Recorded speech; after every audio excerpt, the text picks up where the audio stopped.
I'm Dr. Mollie Marti, and welcome to Resiliency Matters. This is where we take the big resiliency research and best practices and break it down into small bite-sized pieces that you can begin using immediately to strengthen yourself and others. What if you could come to better understand teenagers? Would you spend the next 28 minutes with us? Would you spend the next 8 minutes with us if you could get tips to help teens grow a healthy sense of self? Who is us? The other half of us today is Dr. Daniel Lapsley, chair of the Notre Dame Department of Psychology and director of the Moral and Adolescent Psychology Lab.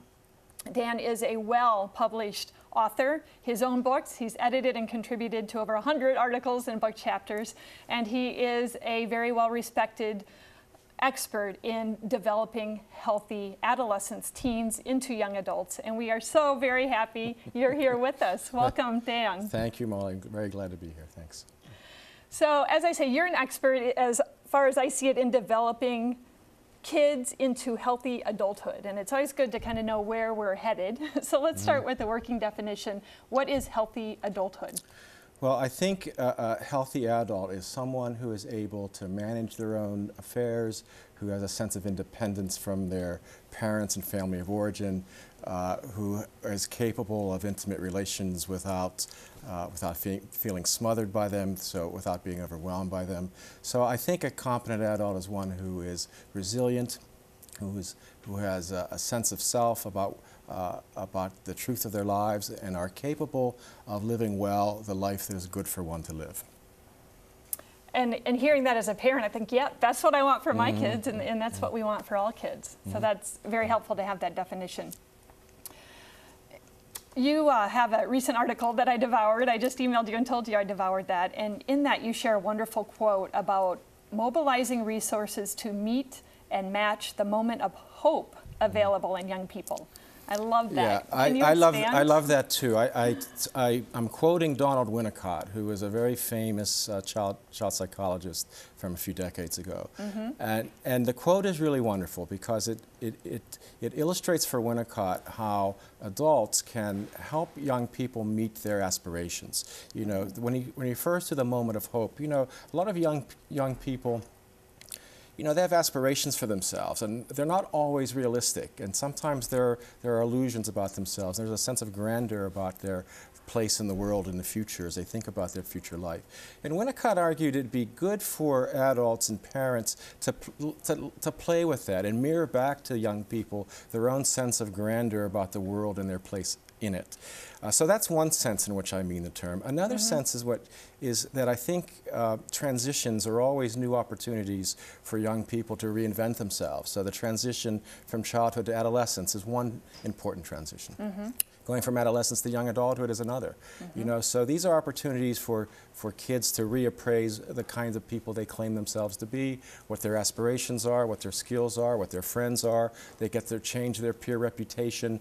They get to find new cliques, new groups, develop new competencies. And I think what schools can do and families can do is to provide what I call in the article you refer to, opportunities for ordinary magic. You know, ordinary magic is simply being affirming, being the one good relationship for that young person as they remake themselves. And I love that. I want to repeat that tip because I know a lot of our viewers can be in that overwhelm of raising teens, and they're looking at the change and the transitions and the demands. And I hear you calling them to say, take a step back, because when you have change and transitions, there is hope, there is opportunities. Right. Yeah, so every transition is an opportunity to make a step forward and change. And I'm not one who believes that any particular phase of the lifespan is destiny. You know, it's not early childhood. That doesn't set you on a pathway that you can't change, nor is adolescence. Most of the time, as we grow older, there'll be many opportunities to change our personalities, to change our aspirations, to change our identity, to change our relationships. So I think there's many opportunities throughout the life course where we can change. You know, we're in dynamic interaction with changing contexts as we change jobs, change relationships, change schools, and these provide new opportunities to change ourselves. Change yourselves.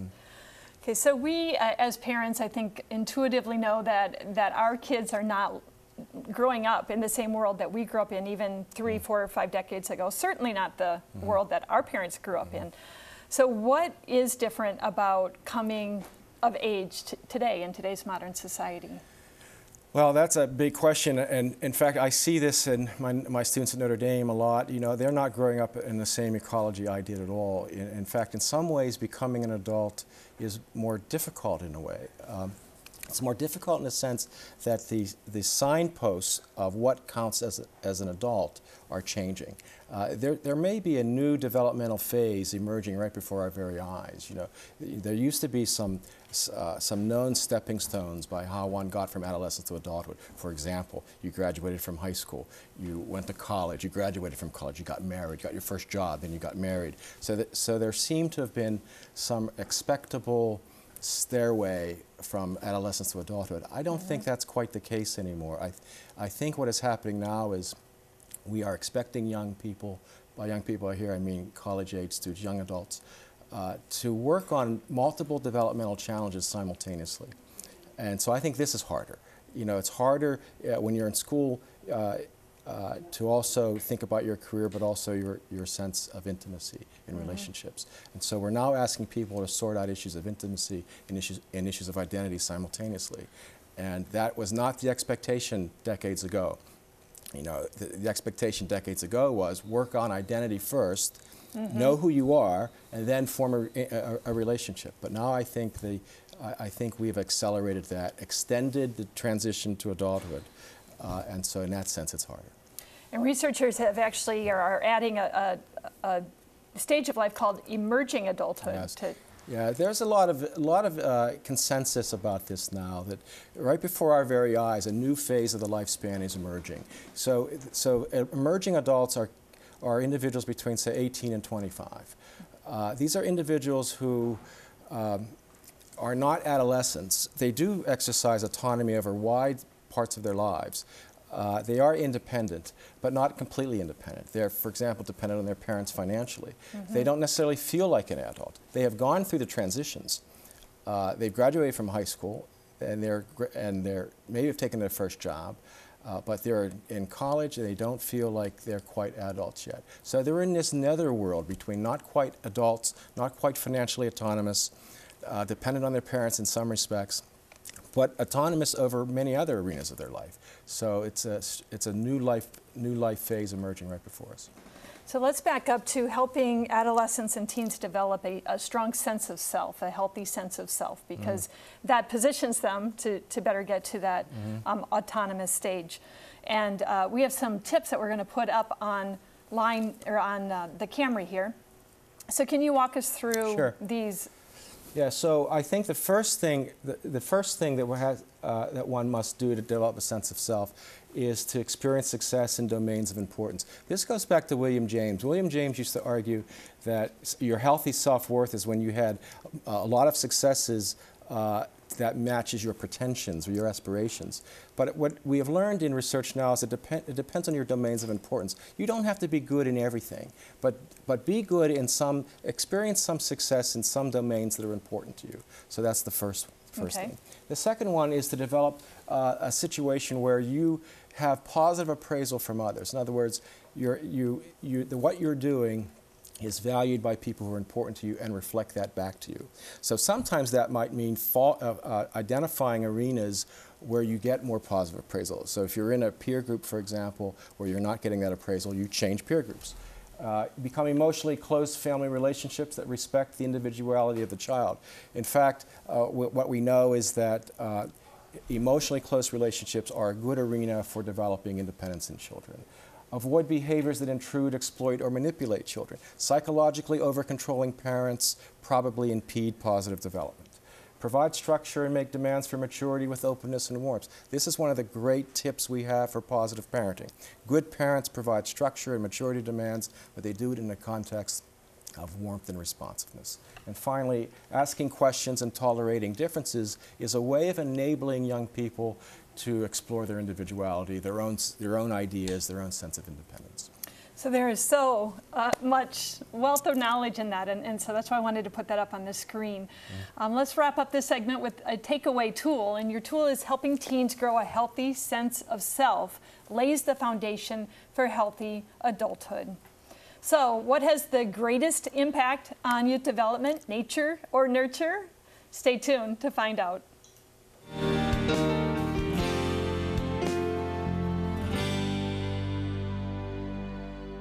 Take my hand and start a brand new day. And together as one we'll start to see some change. Underneath everything we are, underneath everything we do, we are all people, connected, interdependent, united. And when we reach out a hand to one, we can influence the condition of all. That's what it means to live united. Hi, I'm Alex. Did you know that with Wi-Fi and your MediaCom credentials, you can enjoy free instant entertainment anywhere you go? It's true. You can watch your favorite shows from Bravo, Fox, AMC, Cartoon Network, and more. Plus, Starz customers can now enjoy the best movies anywhere with new Starz Play. Just go to MediacomToday.com to get started with free TV everywhere from MediaCom. The power to get TV on the go, the power to simplify.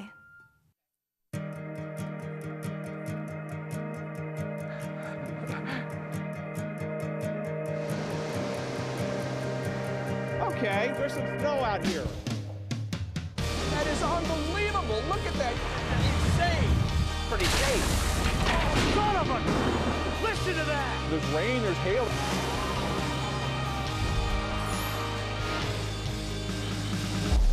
I'm gonna ride this one out, guys.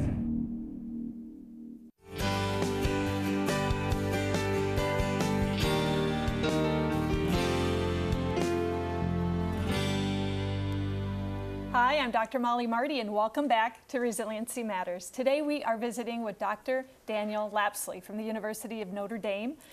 Dan is an expert in child development, and we were just putting up some rules, or some rules of thumb. We're going to talk more about some of those this segment. But that dynamic, and it is a tricky, creative dynamic of holding too tight, letting go too much. I was just, as you know, with a community that is mourning the loss of a 14-year-old to suicide. And one of the parents, one of the questions that came up after we talked about the warning signs, she said, how do I know that these warning signs are there? Because my son is a teen, and so he's stepped away from me, and I can't really be watching what he's doing. You can tell me if I'm right or wrong in my response. My response was that teens take a natural step away as they're developing their autonomy, and that most parents, many parents, I don't think most, but many parents take that as a cue that they should take a step back.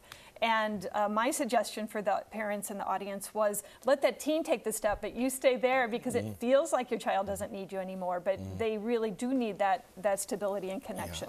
Yeah, I agree completely with your answer. I would just urge parents to understand that when young adolescents are making movements towards autonomy, it's not a breaking away from the family. That just does not happen as often as people think it is. It's not. I would say that's one of the mythic qualities we think of adolescence, that normal striving for autonomy is not rejection of the family.